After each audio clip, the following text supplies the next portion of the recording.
समय चाहे जैसा भी हो, अपनों का साथ बड़ा आवश्यक होता है।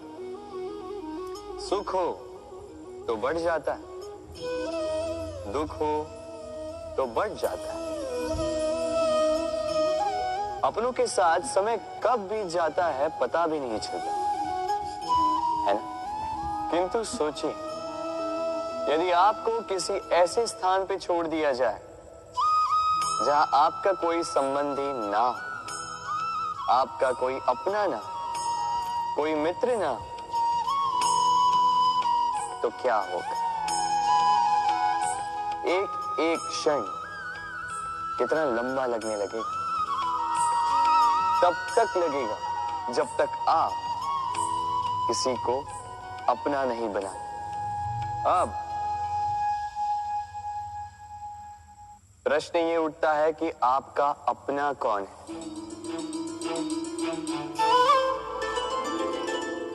वो संबंधी जिनके साथ आप रक्त से जुड़े हैं, या वो मित्र जिनके साथ आप बालपन से पले बढ़े हैं, या वो सहकर्मी जिनके साथ आप काम करते हैं? नहीं, अपना वो जो विपत्ति में काम आए। अपनों की परख समय की कसौटी पर की जाती है।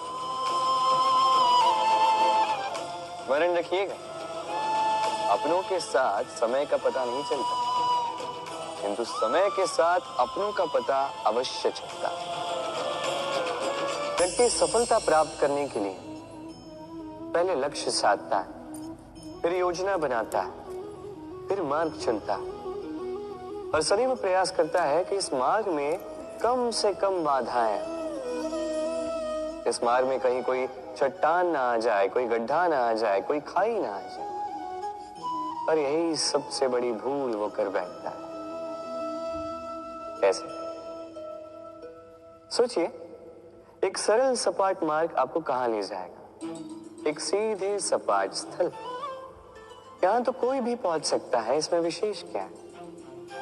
सोचिए, यदि आपके मार्ग में गड्ढे हो, खाई हो, चट्टानी हो, तो इसके परे एक शिखर भी है जो आपकी प्रतीक्षा कर रहा है।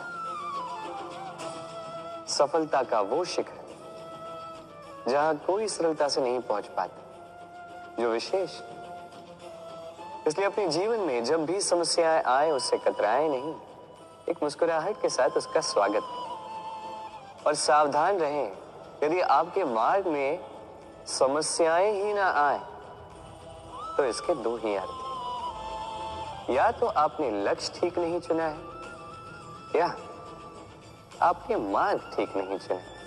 मनुष्य की सदैव ये इच्छा होती कि वो परिपूर्ण बने, इसलिए सदैव प्रयास करता है, कर्म करता रहता है कि उसके जीवन में कभी कोई त्रुटि ना हो, कोई दोष ना हो, कोई भूल ना हो।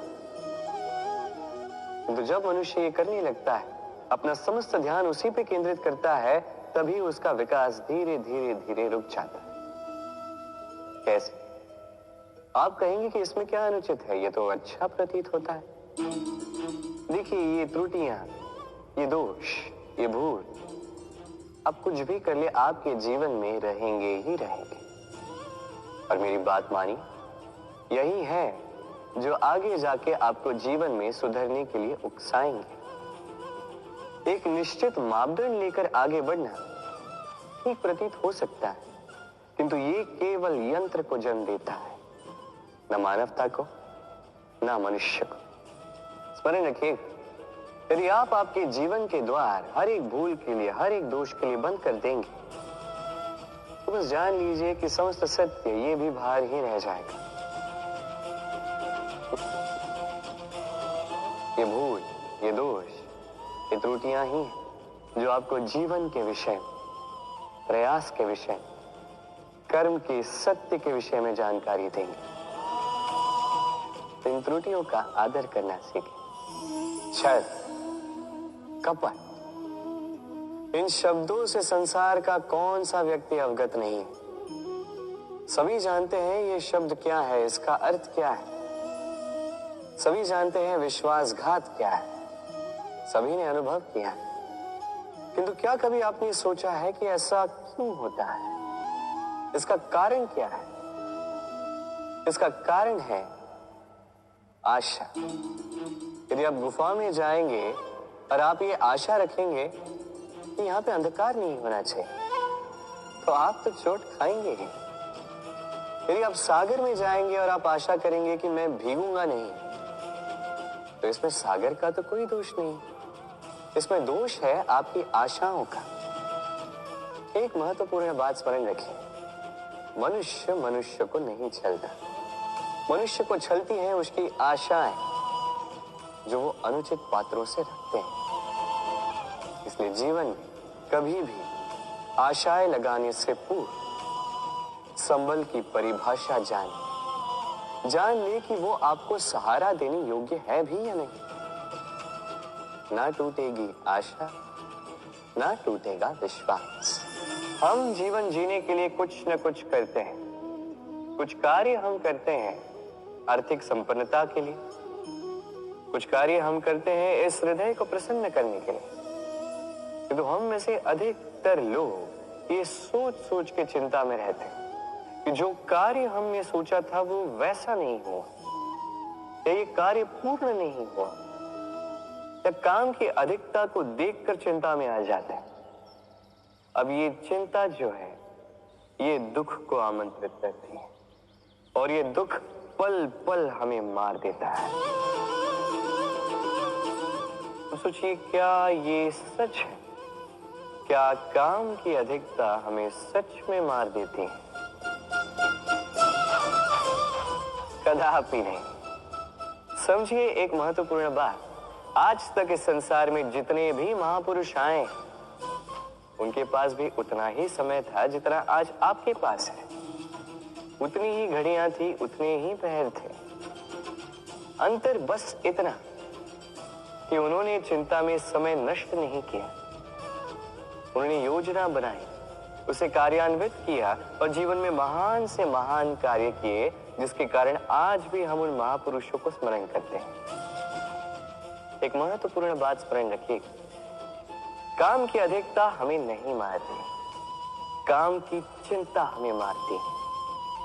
तो इस चिंता को कहीं त्याग दीजिए और निरंतर प्रयास कीजिए, योजनाबद्ध बन जाइए और जीवन में केवल आगे बढ़िए। आनंद ही आनंद होगा। और हम जीवन में निराश हो जाते हैं ये सोच के कि निरंतर प्रयास करने के पश्चात भी हमें हमारा लक्ष्य नहीं मिलता। हम समझ नहीं पाते हो क्या रहा है। कई बार ऐसा लगता है कि वो लक्ष्य जो हम चाहते हैं, वो स्वप्न जो हमने देखा, जिसके लिए हमने निरंतर प्रयास किए, हम कदाचित उसके योग्य ही नहीं। वो लक्ष्य हमारे लिए ठीक नहीं है। हमारा मनोबल टूट जाता और ये अत्यंत कठिन परिस्थिति होती। अब ऐसे में किया क्या जाए? आपको समझाता हूं एक उदाहरण द्वारा। कभी किसी वृक्ष को देखिए, वो भी अनेक कठिनाइयों का सामना करता है, जैसे पतझड़। पतझड़ के आते ही वृक्ष हार नहीं मानता, अपने पत्तों को, अपने पुष्पों को बदल देता है, किंतु जड़ों को नहीं बदलता। वो उस पर अडिग रहता है और पतझड़ के जाते ही अब वृक्ष को देखिए, पुनः हरा भरा होकर खिल उठता है। इसी प्रकार आप भी जीवन में निरंतर प्रयास करते रहे, फिर भी यदि आपको सफलता नहीं मिलती है तो अपना मार्ग बदलिए, किंतु आगे बढ़ते रहे, निरंतर प्रयास करते रहे। किसी न किसी मार्ग से कहीं ना कहीं से आप पहुंचोगे तो आप जानोगे कि आपकी सफलता आप ही की प्रतीक्षा कर रही है। आपने मनु के विषय में तो सुना ही होगा। उसे एक अवसर दिया गया, या तो वो अपने पतवार की रक्षा करे या इस सृष्टि को आने वाले प्रलय से बचाने के लिए नौका का निर्माण करे। उसने अपना चयन कर दिया और आज हम सभी मनुष्य के नाम से जाने जाते हैं। ऐसा ही अवसर मिला श्री राम को भी, सीता को भी। उन्होंने भावनाओं से ऊपर उठकर इस संसार के समक्ष उत्तम उदाहरण प्रस्तुत किया। ऐसा ही अवसर मिला रावण को भी, ऐसा ही अवसर मिला कंस को भी। एक अवसर अनुचित मार्ग को त्याग कर उचित मार्ग पर आने। उन्होंने इस अवसर को त्याग दिया और उन्हें इस संसार को छोड़कर जाना पड़ा। एक अत्यंत महत्वपूर्ण बात स्मरण रखिए, अवसर। ये शब्द जितना छोटा है, ये जीवन में आता भी उतने कम समय के लिए। अब इस अवसर का आप क्या करते हैं? इसका लाभ उठाकर अपने नाम को प्रकाशित करते हैं, इस संसार में, इतिहास में स्वयं को अमर करते हैं, या असफलता का उदाहरण बनते हैं? निर्णय आपका। स्वप्न, स्वप्न ये शब्द हमारे जीवन में कितना महत्वपूर्ण है। कुछ स्वप्न ऐसे होते हैं जो हम रात्रि की मीठी निद्रा में देखते हैं, तो कुछ स्वप्न हम खुली आंखों से देखते हैं। कुछ स्वप्न हमें मीठी नींद देते हैं, तो कुछ हमें सोने ही नहीं देते। अब खुली आंखों से देखे जाने वाली ये स्वप्न छोटे हो सकते हैं या बड़े, किंतु इससे जुड़ी होती है सफलता। अब आपको एक बात समझाता हूं, ये है आपके स्वप्न, ये है सफलता। अब इनके मध्य की कड़ी है कठिनाई। तो जितने बड़े स्वप्न होंगे उतनी बड़ी कठिनाई, जितनी बड़ी कठिनाइयां उतनी ही बड़ी सफलता। स्मरण रखिए, सबसे ऊंची उड़ान भरने के लिए बाज को मेघों से ऊपर उठकर उड़ना पड़ता है। तो इन कठिनाइयों से दूर मत भागिए। अवश्य ये वही कठिनाइयां हैं जिनसे संसार दूर भागता है। ये वही कठिनाइयां हैं जो हमारे जीवन में ना आए इसलिए लोग प्रार्थना करते हैं, किंतु ये वही कठिनाइयां हैं जिसका सामना करके आपको वह सफलता प्राप्त होगी, आपको आपका लक्ष्य प्राप्त होगा। प्रसन्नता, ये प्रसन्नता कोई ऐसा भाव नहीं है जो सृष्टि में पहले से निर्मित हो। प्रसन्नता एक ऐसा भाव है जो आपको आपके कर्मों से अर्जित करना पड़ता है, और जितना दूसरों को दोगे उतना ही ये अंकुरित होगा। जितनी प्रसन्नता दूसरों को दी जाएगी उतनी ही प्रसन्नता स्वयं चलकर आपके पास आएगी। अब आप कहोगे ये तो अत्यंत कठिन कार्य है, ये कैसे संभव है?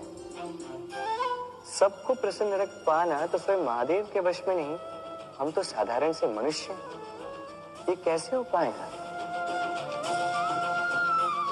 चलो आपकी ये बात मैं मान लेता हूं, सबको प्रसन्न रख पाना संभव नहीं, ये 100% उचित कथन, किंतु हम प्रयास तो कर सकते हैं कि प्रसन्नता ना से हम किसी को दुख ना पहुंचा।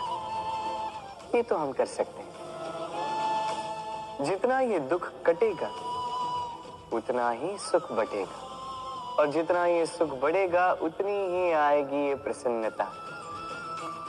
तो आइए और इसी प्रसन्नता के साथ कहिए राधे राधे।